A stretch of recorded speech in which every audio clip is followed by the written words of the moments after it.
It was a tough day at the basketball shop, Coach. Third quarter was going your way, and then the fourth quarter things turned around and went the Trailblazers' way.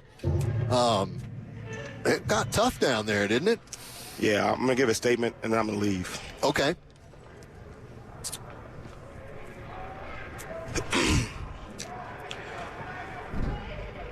Before we got on the plane, I had to prepare our girls for environment. I told you about this, Charlie. Yes. 5 weeks ago, Halloween, a group of high school students in Cedar City, which is where we played our first game, dressed up in blackface, in jail suits, in Walmart, and that was their Halloween costume. And there were other people with them that were law enforcement, and they thought that that was funny. And there's a certain culture that when you go certain places, you have to overcome, unfortunately. Dawn Staley decided not to play their game, South Carolina's game versus BYU, because of a game that happened in volleyball, BYU versus Duke, that players were getting called names. We had a heck of a third quarter, and we got the game exactly where we needed it. We talked about it at halftime, that we just needed to get this game under 10. We got the game to a 6-point game going into the fourth quarter. The fourth quarter was completely different. And the scuffle, after I got attacked, the scuffle that our girls competed, they fought, they scrapped. That was a loose ball just outside the Lions' lane on the left.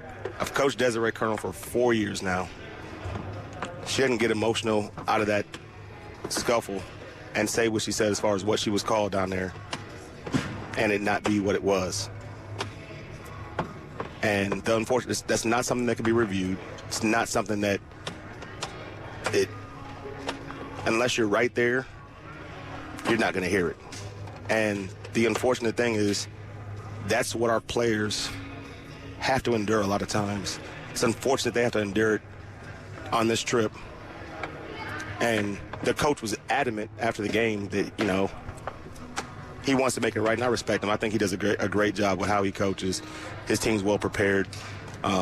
They do a good job. But for young black men and women, they have to overcome more things than they have to a lot of times. And it's unfortunate, but I'm proud of how they kept their head at the end of the game when things could have went differently, how we still represented their families, this university, the right way.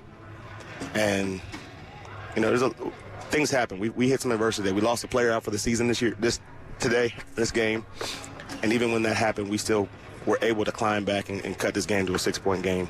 We forced 20 turnovers again.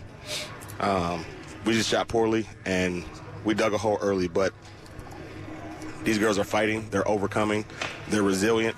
And I told them this is about who we are. The pregame speech that I gave last game was the same thing that's on the dry erase board right now. We're not defined by anything that people call us. We're not defined by any loss. We're defined by who God has called us to be. They're resilient, they're tough, they're smart, they're educated, they're united, they're beautiful, and they're gonna win. And I'm proud of this team. Despite the score, despite the outcome, I'm proud of this team. And that's all I got, Charlie. Coach, that's okay.